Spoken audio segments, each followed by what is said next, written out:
Wait! That's not even a real eagle. Man, that is the most pointless intro on the channel. Now, just get on with it!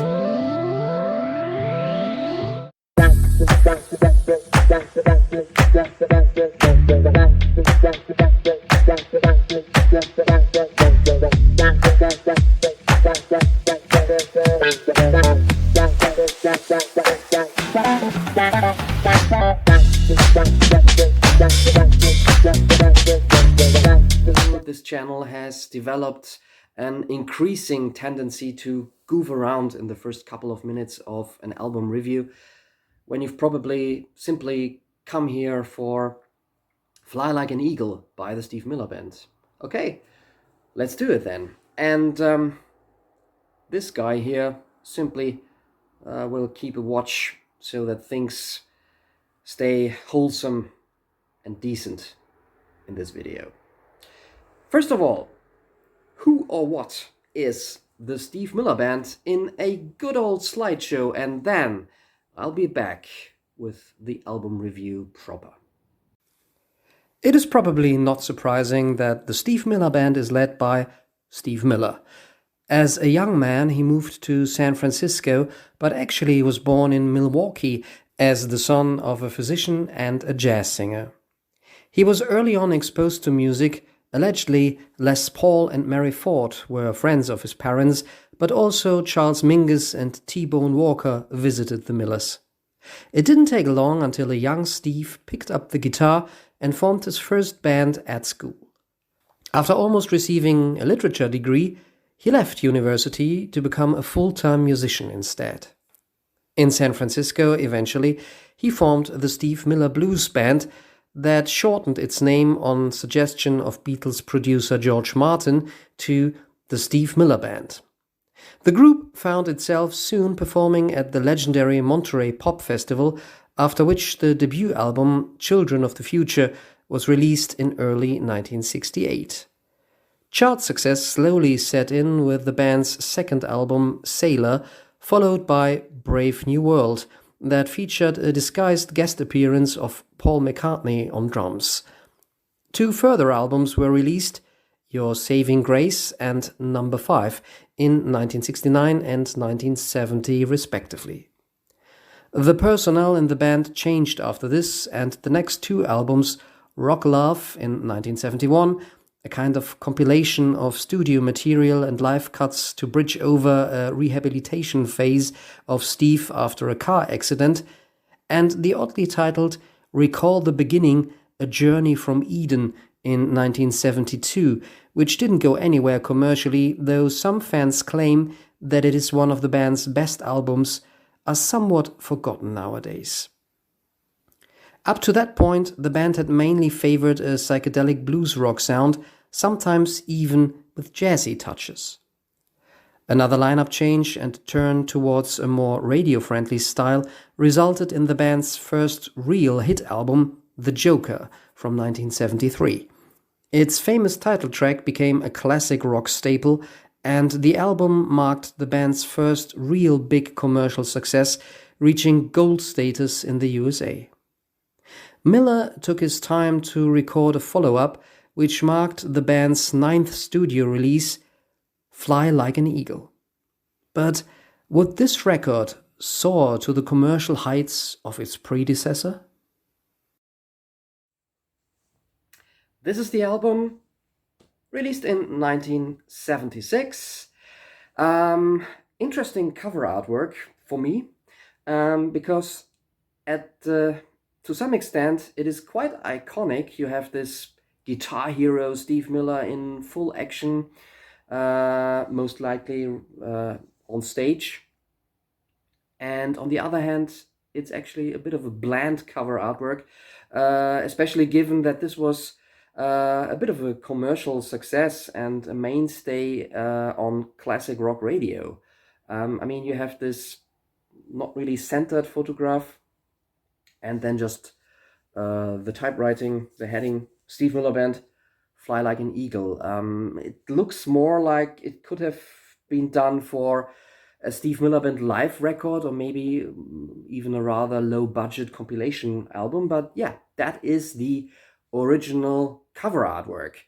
What is maybe an interesting little information or little fact here is that this guitar allegedly was built or designed for Jimi Hendrix, but Hendrix never played it due to his untimely death, and Steve Miller bought this guitar and had it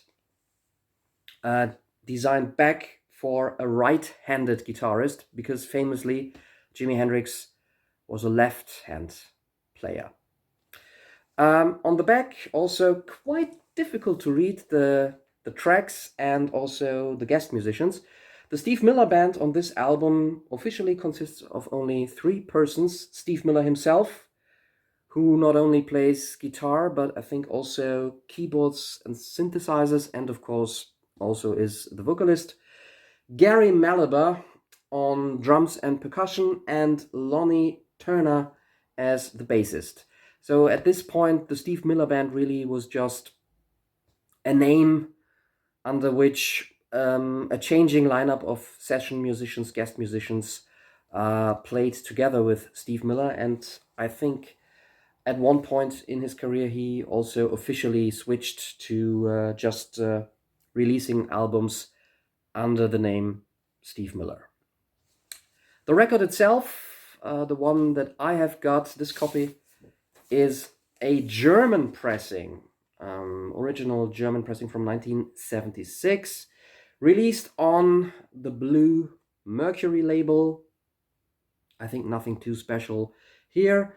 Yeah, German pressing, and it sounds quite alright. We've got in total 12 tracks on Fly Like an Eagle, if you count the very short space intro, which is an instrumental introduction consisting actually of just wind sound effects and some really 1970s, very free-floating, spacey and slightly psychedelic synthesizers. But this is a very nice start to the album, as it sets the stage for a rather laid-back and sometimes almost new agey rock record. So let's go through the tracks on Fly Like an Eagle.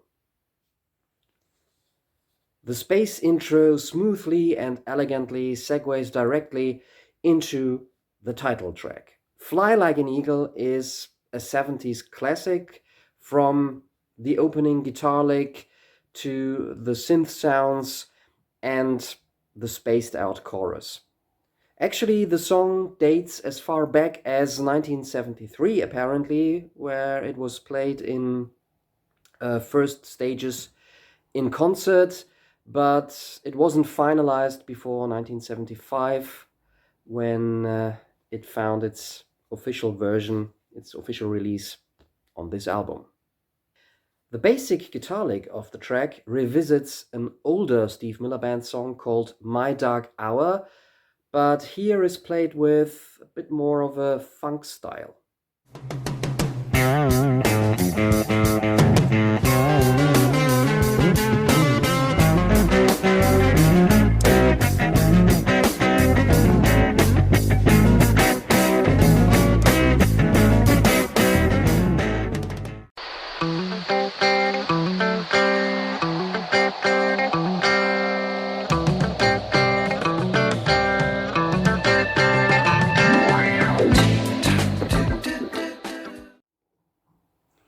The enigmatic lyrics, combined with the arrangement and sound of the track, seem quite trippy at times, but I don't think it does the song justice to merely interpret it as just another 1970s drug song. It's more a call to solidarity and building a future without poverty. The track's sound really manages to get across the feeling of floating or soaring above the clouds, and that's mainly due to the aforementioned synthesizers. But the overall playing and arrangement of this track, very groovy drumming, dreamy organ, cool guitar licks, And Steve Miller's gentle yet passionate vocals make this a truly splendid recording. This is a deserved classic and one I haven't tired of. Time keeps on slipping, slipping, slipping into the future. I wanna fly like an eagle to the sea. Fly like an eagle, let my spirit carry me. I want to fly. The song ends with synth beeps and again the sound of wind until it slowly flows into Wild Mountain Honey. This is a groovy little track characterized by a shimmering, meandering keyboard line and a meditative, almost psychedelic background with gentle percussion. Miller sings about stopping to just look for money. I guess this is one of those "there's more to life if you look at nature and your family" messages. Yes, since it's the 70s, Wild Mountain Honey could also be about drugs, but I guess it's more about a spiritual hippie thing. It is another great song, actually one of my favorites here. You run for the money, you don't even know about Wild Mountain Honey.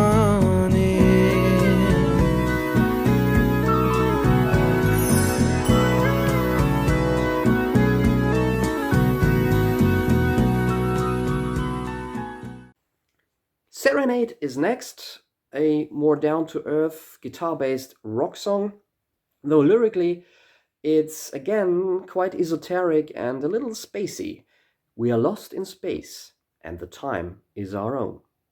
There's some pretty great bass playing going on in the background while Miller plays a catchy, quite repetitive chord progression. The song structure is rather simple and that all makes for an enjoyable, breezy mid-70s rock tune. Apparently, Serenade is a favorite of many Steve Miller fans. Wake up, wake up, wake up and look around you.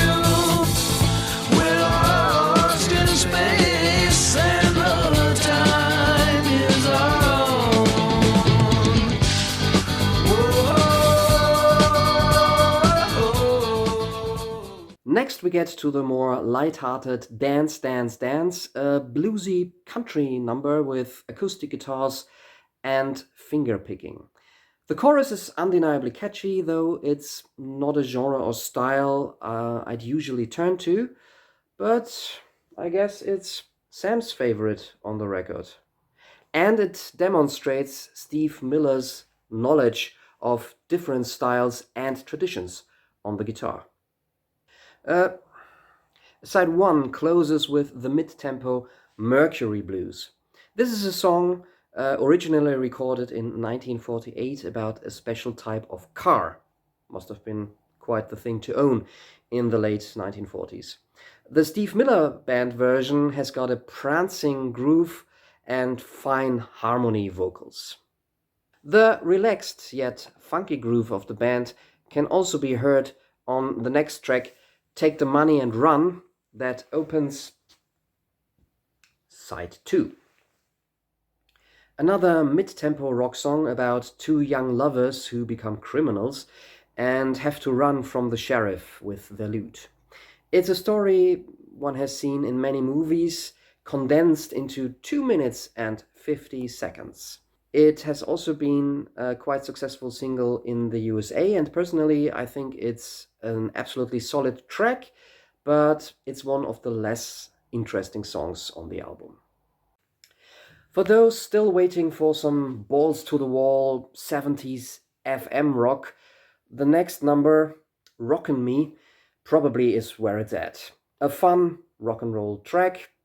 This was the second #1 hit for the Steve Miller Band in the States, and allegedly Steve Miller wrote the song specifically for festivals and live gigs to get the crowd going, and I'd say he succeeded. Keep on rocking me, baby. Keep on rocking me, baby. Keep on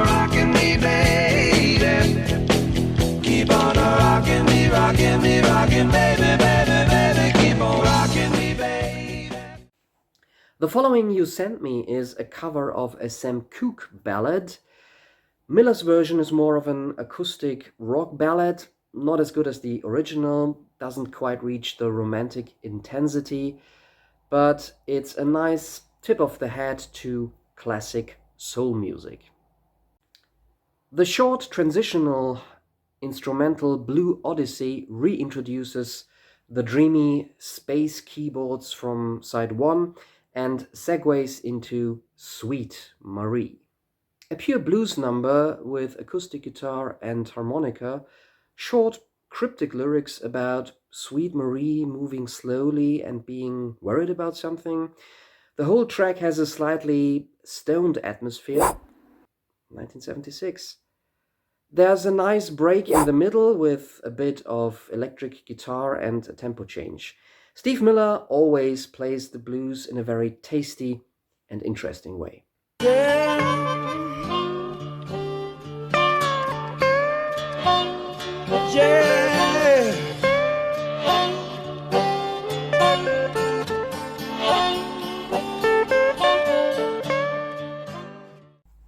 And the final song is called The Window, another smooth track about the dream of a simple life in harmony with love and nature. Steve Miller once more brings back those 70s keyboard sounds that I really enjoy on this album. It's a solid closer, though nothing too extraordinary. Fly Like an Eagle is a cool, surprisingly smooth mid-70s rock album. It was well received by the critics of the times and also loved by the public. In fact, it flew up to number 3 in the United States. It made number 11 in the UK and a respectable top 20 in Germany, and it's thus among the commercially most successful outings of the Steve Miller Band. I'd say the laid back, almost understated sound at times is to the benefit of this album. It clearly is a 70s rock album, but one where you don't get hit over the head with cliche innuendo lyrics and straddle-legged guitar solos all of the time, even though Steve Miller is a mighty fine guitarist.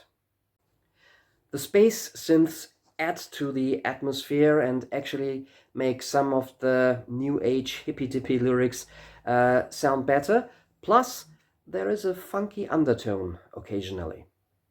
It's a very comfortable listen that will give you a good time, and even though not each track on here is a 10 out of 10, which keeps Fly Like an Eagle for me from becoming an absolute classic, there is also no real boring or bad song on this album, and actually some of the tracks belong to Steve Miller's very best ones.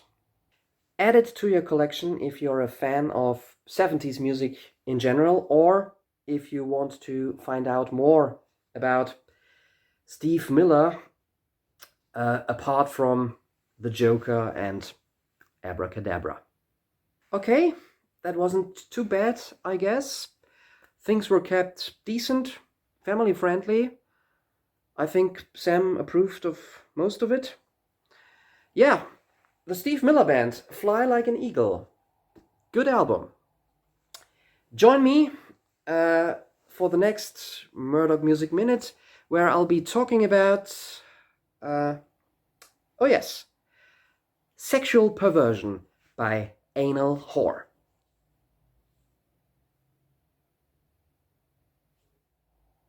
Thank you.